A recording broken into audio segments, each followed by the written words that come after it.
Film के शुरुआत में हम एक मशहूर जर्नलिस्ट टिंटिन को उसके कुत्ते स्नोई के साथ बाजार में देखते हैं, जहां वो अपनी पेंटिंग बनवा रहा होता है। उसी समय बाजार में एक जेब कतरा भी घूम रहा था, जो बहुत से लोगों के वॉलेट चोरी करके वहां से रफू चक्कर हो जाता है। वहीं इधर पेंटिंग बनवाने के बाद टिंटिन की नजर पानी के जहाज के मॉडल पर पड़ती है, जिस पर यूनिकॉर्न की छोटी सी मूर्ति बनी हुई थी। वो जहाज टिंटिन को बहुत पसंद आती है, इसलिए वो उसे खरीद लेता है। अब उसने इस जहाज को खरीदा ही था कि तभी एक आदमी जो बहुत ही घबराया हुआ था, वो टिंटिन से इस जहाज खरीदने की बात कहता है। लेकिन टिंटिन उसे अपनी जहाज नहीं बेचना चाहता था, जिस पर अब वो आदमी उसे ये कहकर वहां से चला जाता है कि तुम्हें थोड़ा सतर्क रहना चाहिए, क्योंकि इस जहाज की वजह से तुम्हें खतरा हो सकता है। अब उस आदमी के जाने के बाद वहाँ सैकरिन नाम का दूसरा आदमी आकर टिंटिन से उसकी जहाज के बदले मुंह मांगी कीमत देने को कहता है। लेकिन टिंटिन उसे जवाब देता है कि मैंने इस जहाज को बेचने के लिए नहीं खरीदा है, और ऐसा कहकर वहाँ से चला जाता है। अब अगले सीन में हम टिंटिन को उसके घर पर देखते हैं, जहाँ वो अपनी जहाज को एक टेबल पर रखकर अब मैग्नीफाइंग ग्लास को ढूंढने लगता है। पर तभी वहाँ एक बिल्ली के आ जाने के कारण स्नोई उस पर झपट पड़ता है, जिस सब में वो जहाज टेबल से गिरकर टूट जाती है।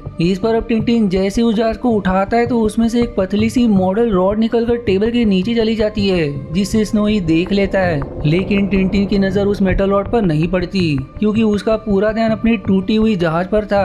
अब आगे हम उसे और स्नोई को एक लाइब्रेरी में देखते हैं, जहाँ इस किताब से उसे यूनिकॉर्न नाम के जहाज के बारे में पता चलता है, जिसे साल 1676 में उसके आखिरी कैप्टन ने फ्रांसिस एक सफर पर लेकर निकले थे।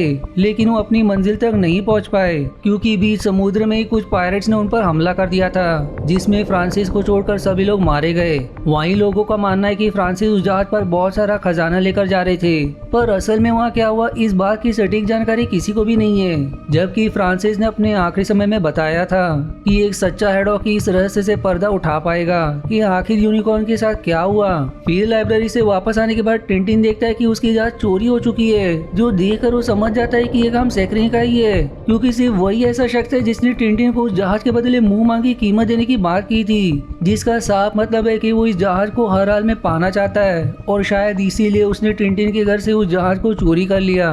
इसलिए वो स्नोई के साथ सैकरिन के घर जाता है, जहाँ एक कुत्ता टिंटिन के पीछे पड़ जाता है। लेकिन सही समय पर स्नोई बीच में आकर उस कुत्ते को रोक लेता है। इस पर अब टिंटिन स्नोई को उस कुत्ते के साथ रहने के लिए छोड़कर खुद सैकरिन के घर में प्रवेश कर जाता है, जहाँ उसे यूनिकॉर्न जहाज का मॉडल मिलता है। इसलिए वो जहाज को लेकर वापस जा ही रहा था कि तभी वहाँ सैकरिन आकर उससे सवाल करता है कि आखिर तुम मेरी जहाज को क्यों ले जा रहे हो, जिसके जवाब में टिंटिन उस पर आरोप लगाते हुए कहता है कि तुम्हारी नहीं बल्कि मेरी जहाज है, जिसे तुमने चुरा लिया था, इसलिए मैं अपनी जहाज वापस लेने आया हूँ। तब सैकरिन उसे एक बार ध्यान से उस जहाज को देखने को कहता है, जो चेक करने पर टिंटिन को ये जहाज बिल्कुल सही सलामत मिलती है, जबकि उसकी जहाज टूटी हुई थी, जिसका मतलब ये है कि फ्रांसिस ने एक जैसे दिखने वाले दो जहाज बनाए थे।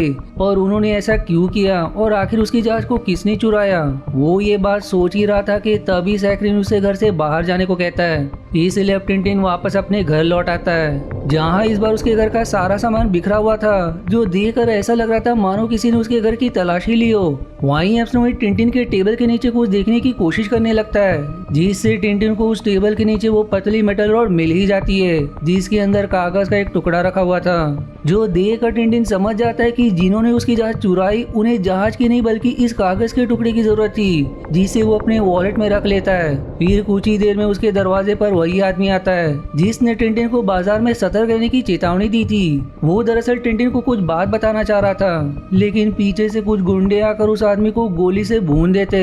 अब इससे पहले कि टिंटिन कुछ समझ पाता वो गुंडे वहाँ से भाग निकलते, जबकि ये आदमी मरने से पहले एक न्यूज़पेपर में अपने खून से कुछ लेटर्स पर निशान लगा देता है। जिसके बाद हम टिंटिन को दो पुलिस वालों के साथ देखते, जो उसे बताते कि तुम्हारे घर में जो आदमी मारा गया वो इंटरपोल का एक ऑफिसर था, और वो किसी सीक्रेट मिशन पर काम कर रहा था। तब टिंटिन नोटिस करता है कि उस ऑफिसर ने न्यूज़पेपर में अपने खून से कुछ लेटर्स पर निशान लगा रखा था, जिसे जोड़ने पर कराब जोन नाम का एक शब्द मिलता है, जो एक मर्चेंट शिप यानी कि व्यापारी जहाज का नाम है। इधर ये पुलिस वाले टिंटिन से ये कहकर वहाँ से चले जाते हैं कि वो इस मामले में उचित कार्रवाई करेंगे।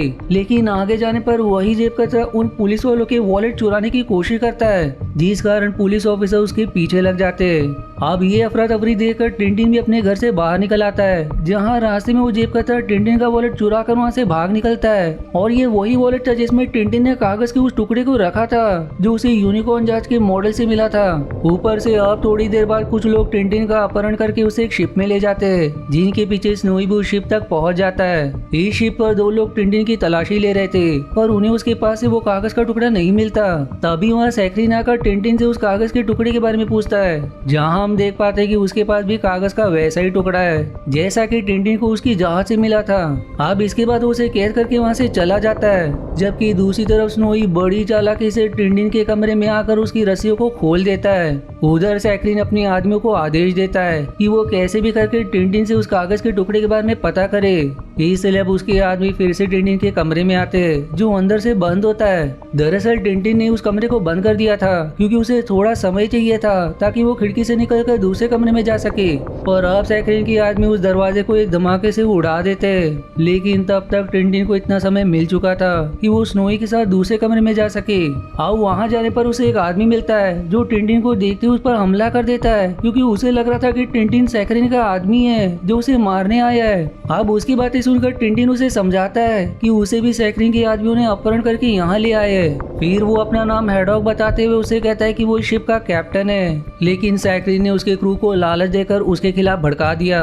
तब टिंटिन उससे सवाल करता है कि क्या तुम फ्रांसिस हैडॉक को जानते हो, जिसके जवाब में कैप्टन बताता है कि फ्रांसिस मेरे दादाजी थे जिन्होंने मुझे यूनिकॉर्न जहाज के बारे में सारी बात बताई है। अब टिंटिन के और पूछने पर वो बताता है कि फ्रांसिस के गुजर जाने के बाद उसने काफी शराब पीनी शुरू कर दी जिस कारण उसे फ्रांसिस की बात याद नहीं।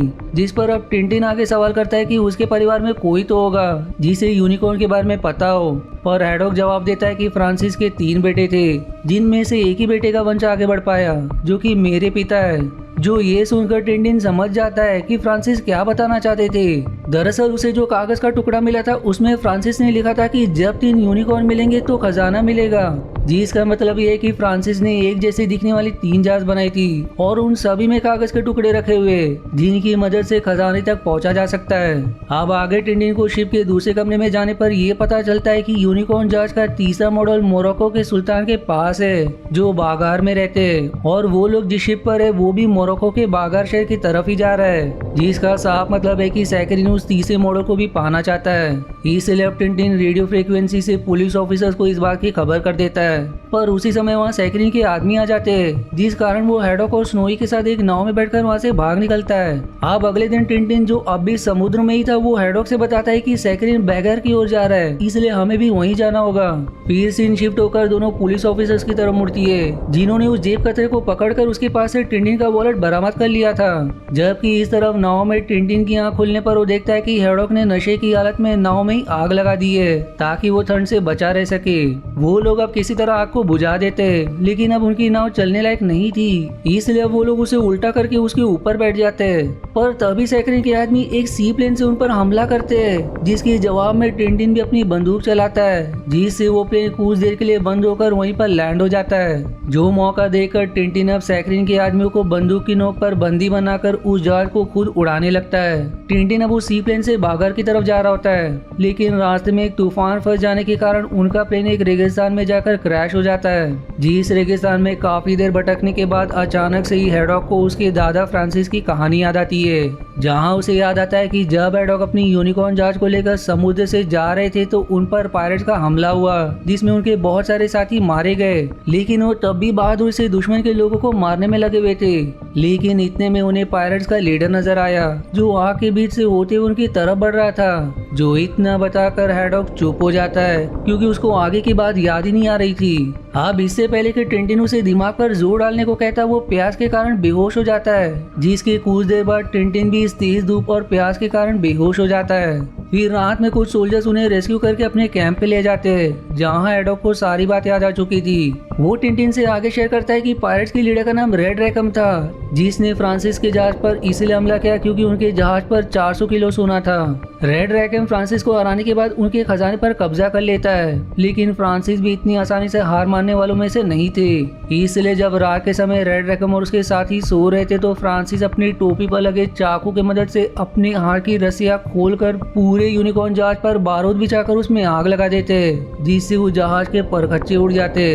वहीं धमाका होने से पहले फ्रांसिस समुद्र के पानी में कूद गए थे, जहां धमाके के कारण उन्होंने अपनी टोपी में कुछ खजाने को जमा कर लिया था। जिस कहानी को सुनकर अब टिंटिन समझ जाता है कि सैकरिन ही रेड रैकम का वंशज है, क्योंकि उसका नाम सैकरिन रैकम है, जो अपने दादाजी की मौत का बदला लेने के साथ साथ उस खजाने को भी खोजना चाहता था। इसलिए अब टिंटिन, स्नोई और हडॉक ऊँट पर बैठकर बैगर के लिए निकल जाते, जहां उनको वही पुलिस ऑफिसर मिलते जिनके लिए टिंटिन ने रेडियो फ्रीक्वेंसी से संदेश भेजा था।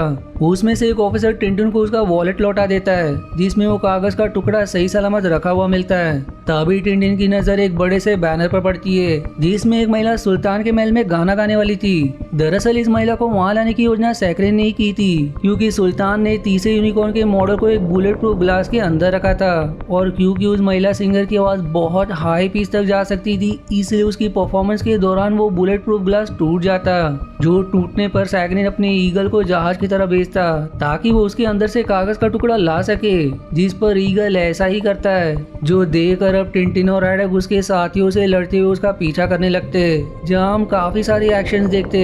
लेकिन आखिर में टिंटिन उस ईगल को पकड़कर कागज का टुकड़ा छीनने की कोशिश करता है, पर तब तक सैकरिन ने हैडॉक को बंदी बना लिया था।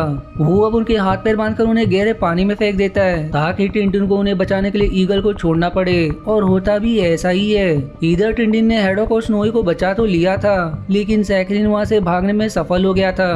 पर तभी उसे चमकता है कि यदि वो इंटरपोल के ऑफिसर्स को सैकरिन की जहाज का नाम बता दे तो वो लोग उसे पकड़ सकते हैं, इसलिए वो ऐसा ही करता है। जिसके बाद हम सैकरिन को पोर्ट पर देखते हैं, जहां उसका सामना एक बार फिर से हैडॉक और टिंटिन से होता है, और इस बार वो दोनों सैकरिन को हराकर वो कागज का टुकड़ा अपने पास रख लेते।